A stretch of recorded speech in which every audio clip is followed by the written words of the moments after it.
Frozen করা চাউলের গুঁড়া দিয়ে দুনিয়ার সবথেকে সহজ পদ্ধতিতে পাতা ডিজাইনের পাপড়ের রেসিপি। তাই শুরুতে প্রথমে একটা বাটির ভিতরে ১ কাপ চাউলের গুঁড়া নিয়ে নিলাম আর এখানে দিয়ে দিলাম ১ চা চামচ পরিমাণ লবণ। এখন কুসুম গরম পানি দিয়ে ব্যাটারটাকে তৈরি করে নিচ্ছি।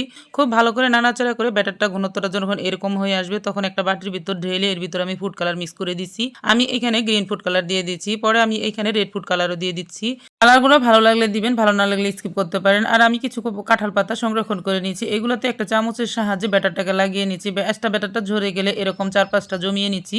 যখনই ৪-৫টা হয়ে যাবে তখনই এগুলোকে ভাপ দিয়ে নিতে হবে। ভাপ দেওয়ার জন্য আমি চুলোতে একটি হাঁড়ির ভিতর পানি দিয়ে দিয়েছি। তারপর এই পাতা পিঠাগুলো দিয়ে ৩০ সেকেন্ডের মতো রেখে আমি ভাপ দিয়ে নামিয়ে নিচ্ছি। ভাপ দিয়ে নামিয়ে নেওয়ার পর আলতো হাতে টান দিলে কিন্তু এগুলো উঠে যাবে। আর এখন এগুলাকে রোদ্রে শুকিয়ে নিতে হবে। যখনই এটা রোদ্রে শুকিয়ে যাবে তখনই কিন্তু আপনারা সারা বছরের জন্য সংরক্ষণ করতে পারবেন। এখন আমি আপনাদেরকে ভেজে দেখিয়ে দিচ্ছি। এগুলো ভাজার পরে কিন্তু উপর দিয়ে চিনি ছিটিয়ে দিয়ে অথবা মিঠা শিরা করে খেতে পারেন। হয়ে গেল দিনের সবথেকে সহজ পাঁপড় পিঠা।